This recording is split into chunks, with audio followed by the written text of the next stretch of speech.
Bueno, buenas tardes. Bienvenidos todos a esta presentación de la actividad arqueológica en el Cerro de San Juan. Nos acompañan en la mesa Modesto González, alcalde del Ayuntamiento de Coria del Río, y Jacobo Vázquez Paz, arqueólogo, director de la actividad, decano del Colegio de Doctores y Licenciados de Sevilla y Huelva e investigador del Departamento de Prehistoria y Arqueología de la Universidad de Sevilla.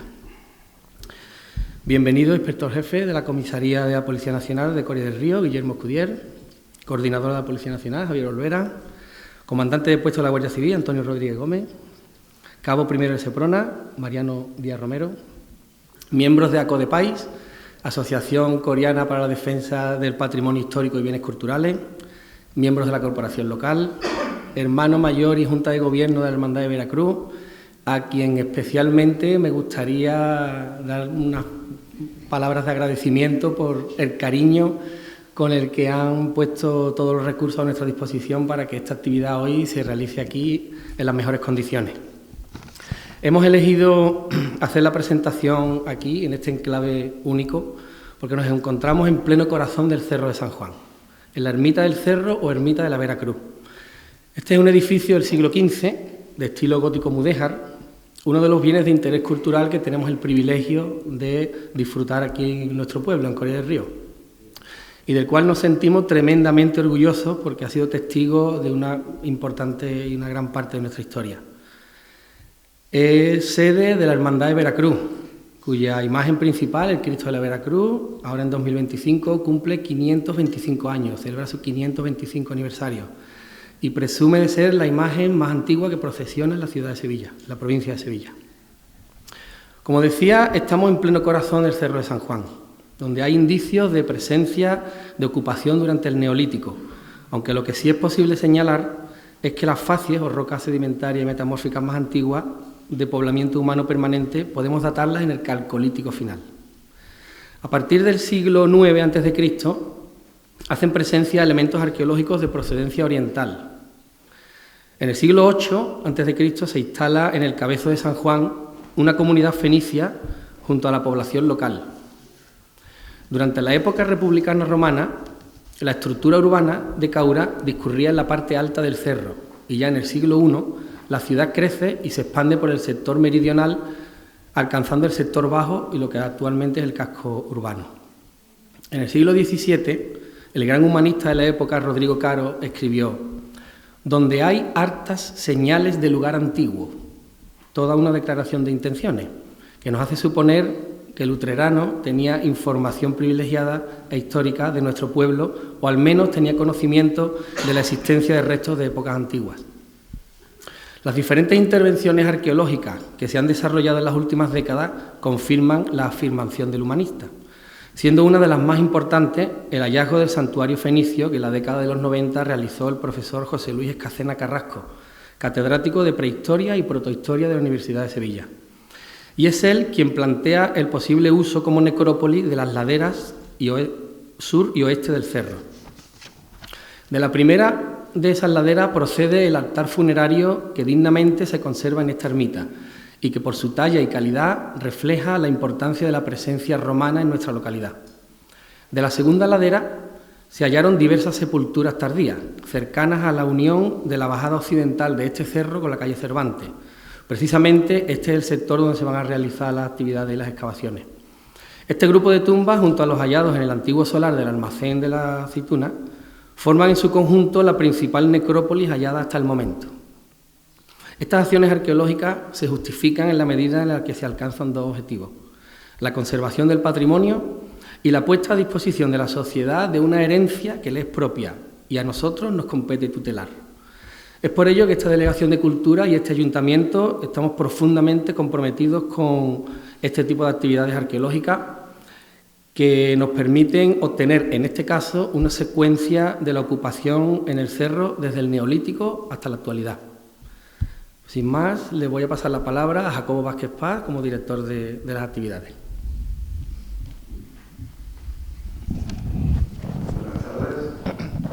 Antes que nada, muchas gracias por la invitación a presentar el proyecto que hoy nos atañe.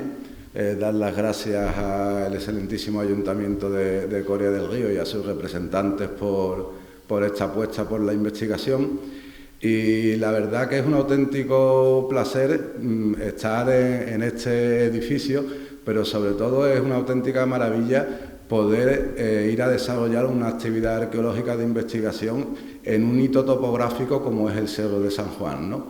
Cerro de San Juan lo debemos de entender como un elemento, un enclave topográfico que desde la antigüedad ha estado marcando en el territorio lo que es toda la entrada hacia el interior del suroeste peninsular por el actual Valle del Guadalquivir, en la antigüedad el paleoestuario, ¿no? También conocido como lago ligustino o paleoestuario del Guadalquivir. En ese territorio, en esa paleotopografía, el Cerro de San Juan se eleva de una manera que ha sido siempre muy atrayente para el género humano, ¿no? Entonces, ahí es donde se imbrica en gran medida esta apuesta y este proyecto de investigación que hoy presentamos. Y es, intentar obtener una secuencia estratigráfica desde los inicios de la ocupación humana en el Cerro de San Juan hasta la actualidad. El Cerro de San Juan, todos sabemos que tiene un edificio que es BIC, con un entorno de protección y unas fichas catálogo, pero tiene una cosa que es muy importante y que muchas veces a los profanos y a los no profanos de la arqueología se nos escapa, y es que tiene terreno público reservado para la investigación arqueológica.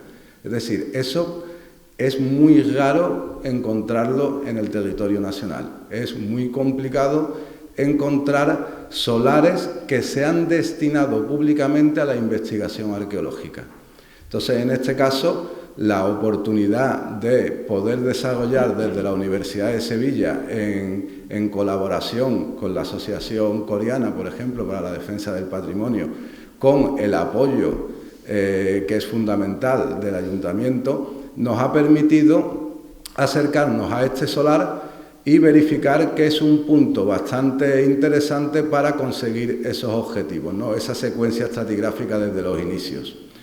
Como se ha explicado antes, la zona enclavada en el Cerro de San Juan, en una zona de ladera, nos permite, por su propia fisionomía actualmente en 3 bancales, nos permite desarrollar 3 sondeos a distintas alturas. En esos sondeos arqueológicos intentaremos en todos llegar a la base geológica del Cerro de San Juan. De entrada, porque nos interesa conocer sobre qué base se están instalando, se están asentando, y también para conocer cómo es el grado de conservación de las distintas fases antrópicas de ocupación del cerro en este sector. Sabemos lo complicado que es en una zona de ladera localizar zonas de hábitat, por ejemplo, relacionadas con el neolítico. En este caso estaríamos hablando de un neolítico de campiña, que es una fase escultural muy desconocida en el Valle del Guadalquivir. Está relativamente bien conocida en ambientes de cueva, pero en ambientes del Valle del Guadalquivir se conoce muy puntualmente porque es muy difícil acceder a esos estratos por su profundidad. En este caso, el Cerro de San Juan, en esa posición en ladera, nos podría quizás permitir, en sus niveles de base, aproximarnos a esas primeras comunidades del Neolítico final, que ya el profesor y catedrático José Luis Escasena comenzó a identificar en el cerro como inicio del establecimiento humano en esta zona del Guadalquivir, de su actual margen derecha. Como se ha explicado bien, esa secuencia continúa, no sabemos si por enlace directo, probablemente no, con un poblamiento del Calcolítico, de la Edad del Cobre, ya mejor conocido. Todos conocéis Valencina, de la Concesión, y Castilleja de Guzmán, en donde está el gran núcleo de la Edad del Cobre, pero después en todo ese entorno de ribera, en todo ese entorno que mira hacia las marismas, que mira hacia las aguas que permiten el acceso de entrada y salida al paleoestuario, hay toda una serie de yacimientos que ocupan los altos, entre ellos el de Coria del Río, del cual a día de hoy todavía no conocemos su plena importancia, es decir, sabemos su existencia, pero no sabemos el grado de de complejidad que puede tener ese yacimiento, que sí sabemos que continúa durante el Campaniforme, que es otro de los hitos cronoculturales más interesantes en el Cerro de San Juan, a partir del cual, por ejemplo, se han formulado hipótesis a través de los estudios que desarrolló el profesor José Luis Escasena sobre la continuidad o la ruptura en el poblamiento humano en esas dos fases. Quizás un poco complejo de entender, pero a nivel de investigación y a nivel científico es muy importante saber y conocer si las poblaciones se están sustituyendo unas a otras o si una sociedad es evolución de una anterior, ¿no? En este caso, el Cerro de San Juan es uno de los puntos en donde queremos comprobar, a ver si tenemos en esta ocasión suerte, comprobar si esa ruptura que se produciría en el Calcolítico con cambios de población se perpetúa a nivel material, ¿no? A partir de ahí, evidentemente, los que nos dedicamos a la Edad del Bronce, y principalmente al bronce antiguo, bronce pleno y lo que vendría a ser el final de ese mundo, del bronce final, el Cerro de San Juan es uno de los yacimientos más emblemáticos que podamos encontrar. No tanto por su fase del bronce antiguo o del bronce pleno, sino por su fase del bronce final y la irrupción, ya de lo que son las poblaciones orientales, las poblaciones de índole semita que revolucionan al 100% lo que vendrían a ser las poblaciones autóctonas.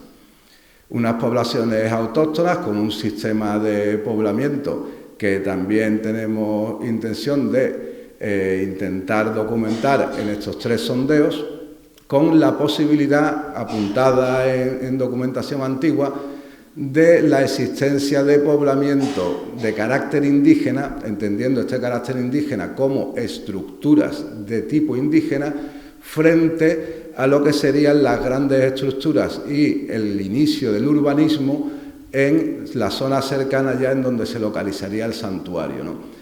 Este tipo de dualidades de poblamientos en un mismo asentamiento, en una misma cronología, ya se ha apuntado para sitios como Carmona, en donde se conoce también la presencia de un santuario vinculado a un barrio fenicio, como vemos en Coria, y relativamente cerca y ubicados en la misma meseta, lo que vendría a ser el poblamiento indígena. Esa interacción entre dos mundos que tiene su puerta de entrada justo en donde nos encontramos ahora mismo, en Coria o en su defecto en la otra puerta en la otra torre de la puerta que es la Torre de los Herberos, que es Oripo, ¿no? Entonces, ese mundo, esa interacción entre dos mundos completamente distintos, un mundo indígena que proviene del bronce antiguo y del bronce pleno, que durante el bronce final contacta con el mundo oriental, tiene ese punto de encuentro en Coria del Río. No en vano, cuando vinieron de lejanas tierras orientales, ¿dónde fue el punto de encuentro? En Coria del Río, y por eso tenemos la suerte en esta población y tenemos la suerte en Andalucía de tener poblaciones actualmente que conservan el apellido Japón y que conservan ellos mismos como herencia familiar lo que representa realmente este pueblo, que es una de las principales entradas al suroeste peninsular, ¿no? De ahí la importancia de investigar en el Cerro de San Juan. Después, evidentemente, se ha tratado todo el tema del mundo romano, se pasa un poco por alto lo que sería el mundo turdetano, porque el mundo turdetano, que vendría a ser a nivel de paralelo cronocultural el mundo íbero, el mundo de los iberos, ¿no? De los ibéricos, perdón, de los ibéricos no, ibéricos somos todos, de los íberos, pues ese mundo turdetano, esa población íbera posterior al impacto fenicio, es una población realmente muy mal conocida, pero no muy mal conocida en el Cerro de San Juan, sino muy mal conocida a nivel general, ¿no? Porque es muy difícil separar qué es indígena de lo que no lo es. Entonces no están bien definidos, pero evidentemente en el Cerro de San Juan tenemos un oppidum de época turdetana, es decir, tenemos lo que vendría a ser unas estructuras urbanas posiblemente fortificadas que formarían el germen de la posterior ciudad romana, de Caura, ¿no? esa caura republicana, esa caura que cae en manos del poder romano tras la conquista de Escipión de las tierras del Bajo Alquivir en el año 206, a partir de donde Caura entra dentro de esa órbita del mundo romano como una ciudad ya plenamente integrada, cuya administración ya le rinde, por así decirlo, le rinde cuentas a la República de Roma, ¿no? Evidentemente con su administración pública, con sus ediles dirigiendo el territorio, dirigiendo la ciudad, pero rindiéndole evidentemente cuentas a Roma, lo que conlleva la romanización de la población. Es decir, la población poco a poco va dejando de ser de tradición indígena, de tradición turdetana o de tradición púnica y va romanizándose, ¿no? Entonces, de esa manera encontramos ya lo que son las costumbres de época romana y la posibilidad, que está conocida en otros puntos del entorno donde vamos a excavar, de esa necrópolis de época romana, de época republicana y de época imperial en la zona en donde vamos a proceder a hacer las excavaciones. Para eso, ante esa previsión, evidentemente en nuestros equipos de investigación siempre disponemos de antropólogos físicos y médicos forenses para lo que es ya la determinación de los individuos y dependiendo del alcance de las analíticas que consigamos realizar, obtener una serie de documentación u otra, como por ejemplo si disponemos de individuos procedentes de fuera de la zona o individuos que han nacido en la zona. Es decir, podemos llegar a determinar a través del estudio de los dientes, analíticas de estroncio en las zonas de esmaltes, podemos llegar a determinar si el individuo enterrado en esta zona nació y pasó su juventud en el entorno de Coria o si por defecto proviene de otra zona peninsular o de otra zona del marco mediterráneo, puesto que las sales minerales de las aguas que bebemos de niño quedan fijadas en los esmaltes dentales y conservadas. Entonces, a partir de ahí podemos mirar el desplazamiento de los individuos a través del análisis de esas partículas, de esos minerales que quedan incrustados en la dentina, ¿no? Evidentemente, posterior al mundo romano, proviene un corto periodo de época visigoda y ya posteriormente lo que es la irrupción del mundo andalusí en la zona de Coria del Río. No, por así decirlo, nuestro objetivo está documentar la secuencia completa desde el Neolítico final hasta la actualidad o en su defecto desde la base geológica todas las fases cronosculturales que nos salgan, pero es cierto que la fase andalusí quizás sea una fase que no nos aporte demasiada información en esta actividad arqueológica. No obstante, evidentemente, se tendrá en cuenta la posibilidad de hallazgos de época andalusí y, llegado el caso, pues evidentemente actuar en consecuencia. Comentar igualmente que esto es una actividad de investigación, por lo tanto, lo que se pretende es llegar a la base geológica del cerro realizando la menor afección posible al patrimonio conservado. Esto quiere decir que en el caso, por ejemplo, hipotético de que documentásemos una edificación, por ejemplo, de época romana, pues eso impediría el objetivo principal de alcanzar la base geológica siempre y cuando necesitase la excavación de desmontes de restos arqueológicos. Es decir, no se trata de alcanzar la base geológica del cerro sí o sí. Se basa de intentar alcanzar esa base geológica del cerro, pero siempre trabajando de primera mano con la conservación del patrimonio, puesto que estamos en un entorno BIC y no tenemos ningún tipo de presión, por suerte, en este solar que está destinado, y es de agradecer al representante del ayuntamiento, al señor alcalde, que esté destinado plenamente a investigaciones arqueológicas. Muchísimas gracias a todos.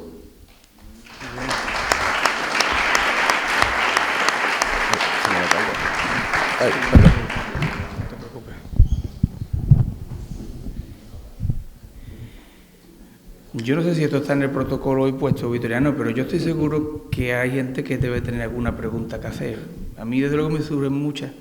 No sé si alguien quiere preguntar alguna cosa vinculada con lo que ha expuesto Jacobo, a priori, por supuesto, de los estudios que se van a realizar, pues creo que es el momento. Hombre, ahí, por experiencia, puedo responder que la conservación del patrimonio es muy caprichosa. Es muy caprichosa. Carmona, que es una ciudad que yo personalmente conozco muy bien porque desde el año 95 estoy relacionado con... tengo 50 años. Desde el año 95, mi mujer me corregirá 49. Pasa que me gustaría decir 50. No sé por qué hay gente que se quita, a mí me gusta hacer un periodo histórico. Cada 50 años uno es un periodo histórico y yo quiero serlo ya. Bueno, la conservación del patrimonio es muy caprichosa. En Carmona, por ejemplo, es muy complicado encontrar estructuras arqueológicas de época andalusí, pero encontramos muchos pozos negros y muchas infraestructuras andalusíes, pero es muy complicado encontrar las edificaciones. Hubo un terremoto en Lisboa en el siglo XVIII que tambaleó hasta tal punto que tambaleó hasta Carmona y se produce en Carmona un programa urbanístico nuevo que poco más o menos corta la ciudad y en el momento que excavas lo que te sale es Roma. Te sale Roma. Pero si nos vamos a Sevilla capital, resulta que unos compañeros nuestros hacen un trabajo en el bar Giralda y está conservado el jamán andalusí entero. Conservado entero, en un edificio que a día de hoy está entero y que muchos, o no lo sé, algunos, hemos pasado por ahí antes de que lo rehabilitaran, hemos tomado alguna tapa o algo y no nos hubiésemos imaginado jamás que estuviera conservado el edificio íntegro en toda su altura. Entonces, la conservación es muy caprichosa. Y después está el hecho de si los sitios se han ido ocupando continuamente o no. Entonces, ¿el Cerro de San Juan se ocupó durante época andalusí? Sí, se ocupó. Ahora, ¿fue la zona de mayor actividad de ocupación o la mayor actividad de ocupación en época andalusí ya está en las zonas bajas? Vemos que Roma se va huyendo de las alturas y se va hacia abajo. Le interesa más estar abajo que en la altura, entonces desarrolla barrios fuera de las zonas altas, ¿no? Eso pasa en Carmona, pasa en el Cerro de San Juan. Entonces, el hecho de la mayor o menor conservación del patrimonio andalusí, por ejemplo en el Cerro de San Juan, puede estar vinculado por una parte por las continuas actividades que ha habido después. Aquí tenemos muchísimos colegios e institutos que evidentemente han enrasado el Cerro de San Juan y lo han decapitado y nos han hecho perder muchísima información arqueológica. Esas son las dinámicas históricas, es decir, ni eso es mejor ni es peor. Que un alcalde en Sevilla tirara las murallas es un dato histórico. A día de hoy nos fastidia, porque nos gustaría tener las murallas de Sevilla enteras, pero es una realidad y es un dato histórico, se tiraron. Entonces, aquí hay un dato histórico muy claro, que es que el Cerro de San Juan, por dinámicas X, ha tenido una serie de edificaciones que lo han decapitado y eso nos ha hecho perder gran parte del registro.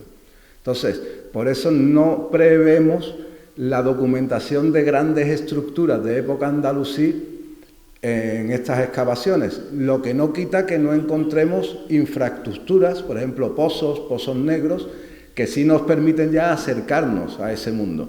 Pero en principio pensamos que a nivel de estructura no, por la propia dinámica del Cerro de San Juan, pero que uno siempre se lleva sorpresas, que la arqueología es impredecible, literalmente.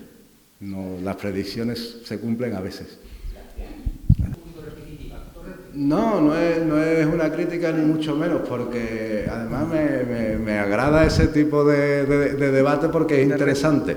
Muchas veces nos pensamos que porque hayamos hecho un corte estratigráfico y ya tengamos una secuencia en un sitio puntual del cerro, hemos solucionado un cerro entero. No es cierto. Eso es como decir que hemos sacado una secuencia estratigráfica en el barrio de los Bermejales y no sacamos ninguna secuencia estratigráfica en el centro de Sevilla. Es decir, esto es un cerro entero con unas dimensiones X. Por lo tanto, nos interesan todas las secuencias estratigráficas de todos los puntos del cerro. Aquí nadie pretende superar a José Luis Escasena, mucho menos porque, entre comillas, yo soy discípulo de José Luis Escasena. literalmente. Es decir, que yo bebo mucho de José Luis, le debo mucho a José Luis, y además lo agradezco aquí públicamente porque, por así decirlo, nos ha imbuido de una serie de conocimientos que nos han hecho tomar determinadas opciones epistemológicas. Uno es neodarwinista no por nacimiento, sino por convicción. Entonces no se trata de intentar superar el sondeo de José Luis Escasena, se trata de complementarlo y de aportarle más información. Entonces, en ese sentido, en Carmona se han hecho los mismos experimentos. Teníamos los cortes de Radas y Marat, que los teníamos hechos en los años 60, los complementa don Manuel Pellicer con Fernando Amores en los años 80, el famoso K80, en otro punto de la zona de Carmona para completar la información, y ahora pretendemos hacer nosotros lo mismo en este caso, es decir, ya hay unos sondeos estratigráficos en una zona muy concreta que ha apuntado unos datos a partir de los cuales necesitamos analizar el cerro y seguir completándolo y dotándolo de información, y la oportunidad de disponer de un solar público destinado exclusivamente a intervenciones arqueológicas, con la particularidad de tener 3 bancales que nos permiten sondear ya directamente a 3 alturas, nos pareció realmente muy interesante para completar evidentemente los datos que se disponen. Alcanzar 7 metros es loable, es muy complicado y es lo que te permite obtener secuencias estratigráficas completas. En este caso, al tratarse de una ladera, la intención es utilizar esos 3 bancales para sacar la secuencia de ese punto del cerro y evidentemente complementarla e imbricarla con los datos ya conocidos, datos que son irrenunciables, es decir, son los datos con los únicos que podemos ahora mismo trabajar, las excavaciones extensivas de José Luis y los sondeos estratigráficos que nos permiten a día de hoy, junto con José Luis Escasena, reformular el tema para complementar la información y revertirla a la sociedad, claro. Vale. Yo soy muy pesado y perdonadme, pues me encanta, yo no sé si en mi dinámica de los alumnos de máster de la facultad o el qué, cuando hablamos de fenicios y hablamos de púnicos, realmente estamos hablando de la misma población, pero en distintos periodos cronológicos. Fenicio es el término griego, foeniké, y púnico es el término romano, para referirse a la misma gente.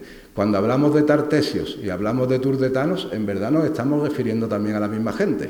Tartesios el término griego, turdetanos el término romano, pero se supone que es la misma población. Cuando hablamos de españoles de hace 500 años, hablamos de españoles y a día de hoy hablamos de españoles, pero no hemos cambiado el término.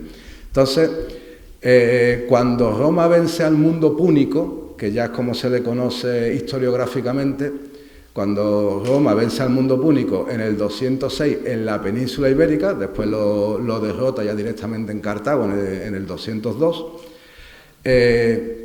las distintas ciudades del Valle del Guadalquivir, o por así decirlo, todas las ciudades de la posterior provincia ulterior, que es la del Valle del Guadalquivir, acaban todas en la órbita romana. Roma usa moneda, pero antes de Roma ya se usaba moneda, aquí.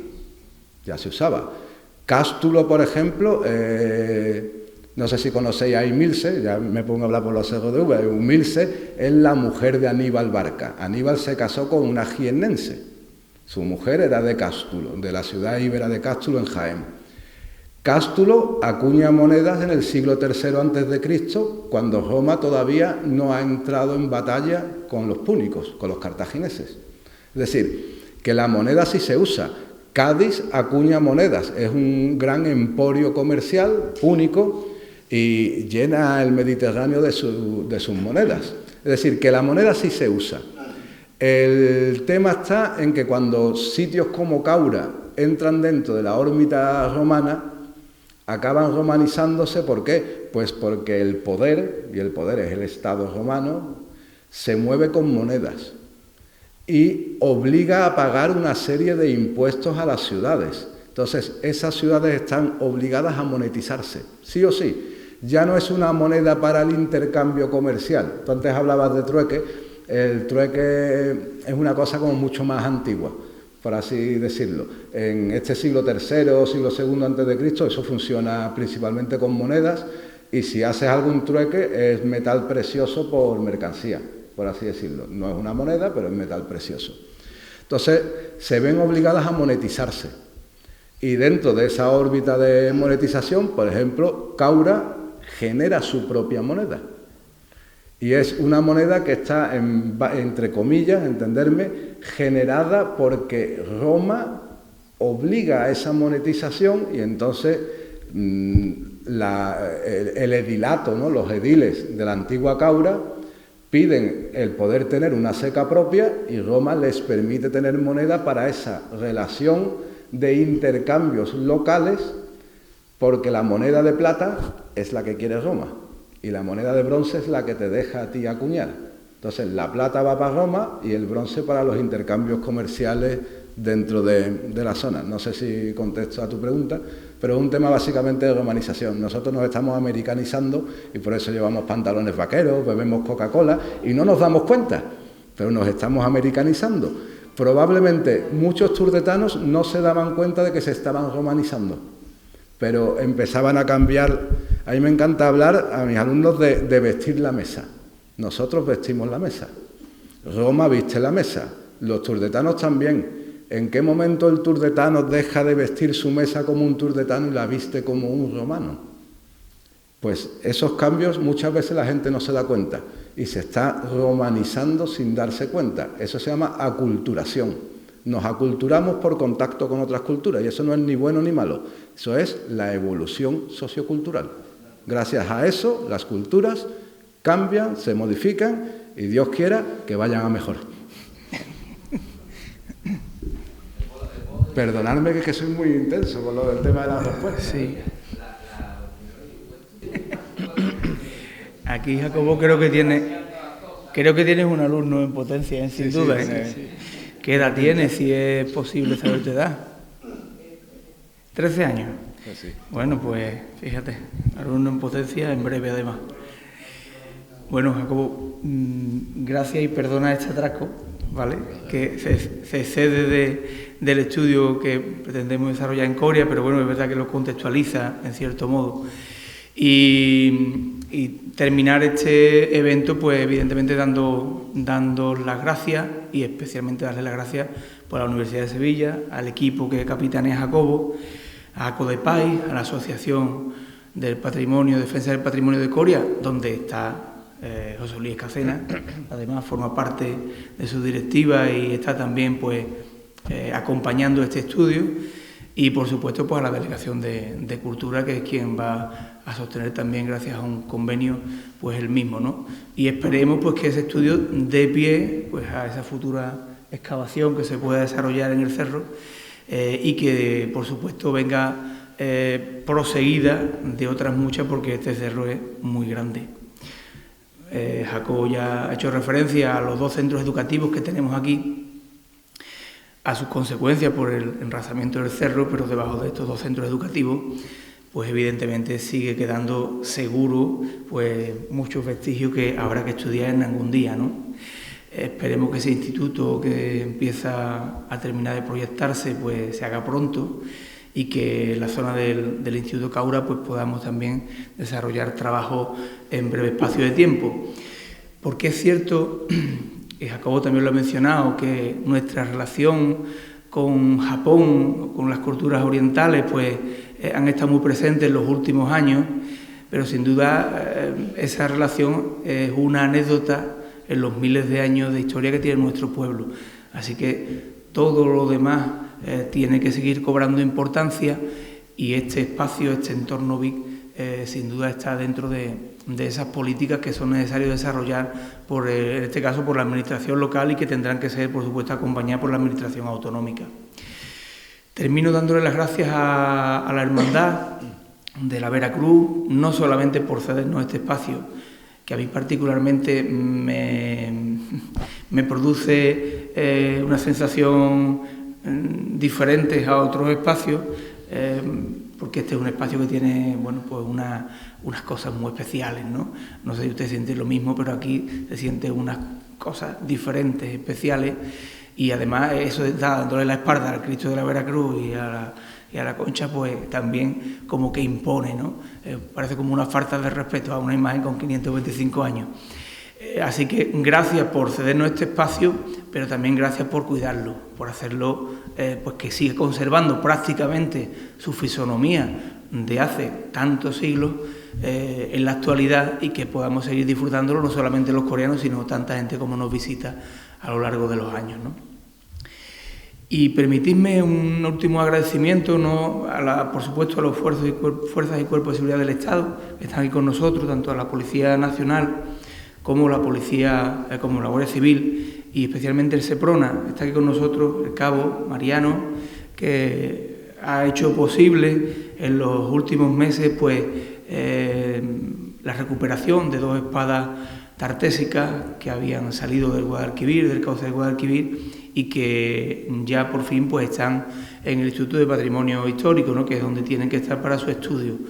Eso también pues es muy indicativo que bueno, pues otro vestigio más de todo lo que encierra el Bajo Guadalquivir, el lago Ligustino, al que se ha hecho referencia antes, y todo este espacio que es tan especial, ¿no? Y que con el paso del tiempo pues iremos conociendo más en profundidad. Y nada más, muchas gracias. Ahora vamos a invitar una copa ahí abajo. Pues eso no se puede olvidar, que ahora en la Casa Hermandad del Cerro pues vamos a tomarnos también una copa para debatir de esto y poder seguir profundizando y aprovechándonos de que está aquí Jacobo. Muchas gracias.